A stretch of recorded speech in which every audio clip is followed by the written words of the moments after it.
Have you ever noticed how two people can experience the exact same event and walk away with completely different emotions?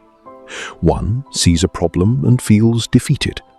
The other sees the same problem and feels challenged. One sees rejection and feels worthless.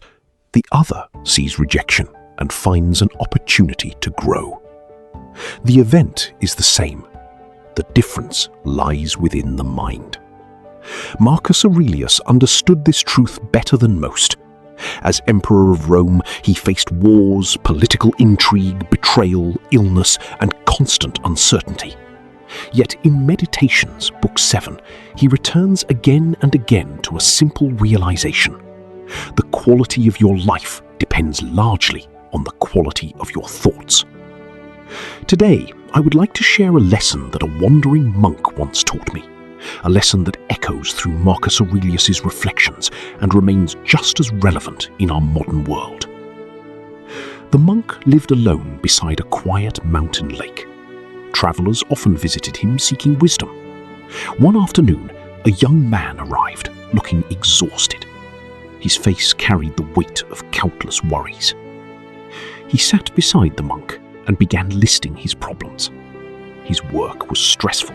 His family disappointed him. His future felt uncertain. His mind never seemed to stop racing.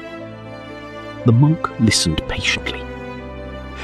When the young man finally finished speaking, the monk pointed toward the lake.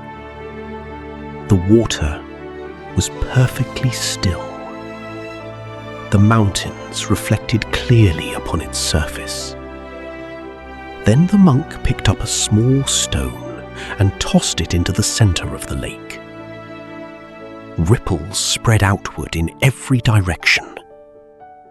The reflection disappeared. The water became distorted. The monk turned to the young man and asked, "What happened to the mountains?" The young man looked confused. Nothing happened to the mountains. Only the water changed. The monk smiled. Exactly.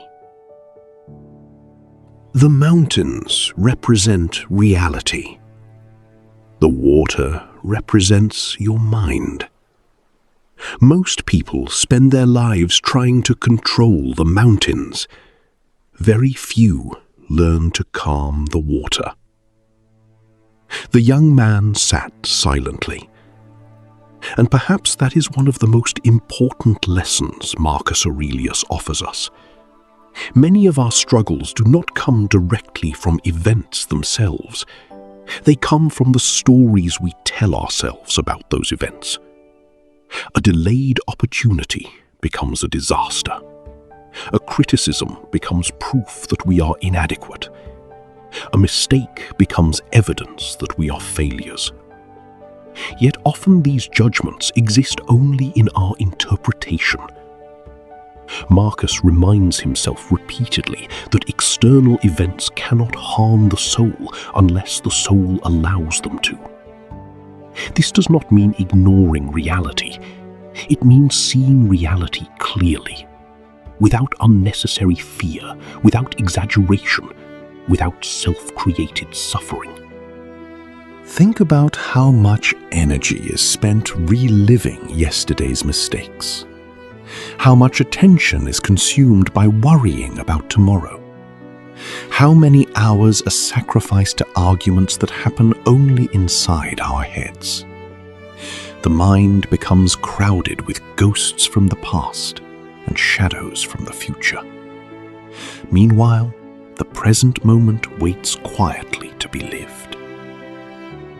The monk once said something that stayed with me for years. He said, "A restless mind is like a house with every door open. Every passing worry enters. Every fear finds a place to stay. Every opinion becomes a guest. Before long, there is no room left for peace." Marcus Aurelius believed that mental discipline was not a gift, but a practice. Just as a soldier trains the body, just as a musician trains the hands, a philosopher trains the mind. Each day offers opportunities to practice. When anger appears, observe it. When fear appears, examine it. When jealousy appears, question it. Do not become every thought that passes through your mind. Simply notice it. Most thoughts are visitors. They arrive, they stay briefly, and they leave. The problem begins when we build them a permanent home. The Stoics understood that the mind possesses extraordinary power. A single thought can create misery. A single thought can create courage. A single thought can transform an obstacle into a lesson. This is why Marcus treated his thoughts carefully. He knew that a disciplined mind becomes a source of freedom. Not freedom from difficulties, but freedom from being controlled by them. As the years passed, the young man continued visiting the monk. One day he returned and noticed something. The lake looked exactly as it always had. Calm, still, reflective. He smiled and said, "The mountains have not changed." The monk nodded. "And neither has life." Then he added, "But now you know how to calm the water." Perhaps that is the true message of Meditations Book VII. Peace is not found by eliminating every problem. Peace is found by learning to govern the mind that experiences those problems. The world will always contain uncertainty. People will continue to disappoint. Plans will sometimes fail. Unexpected storms will arrive. Yet within you exists a place untouched by those events.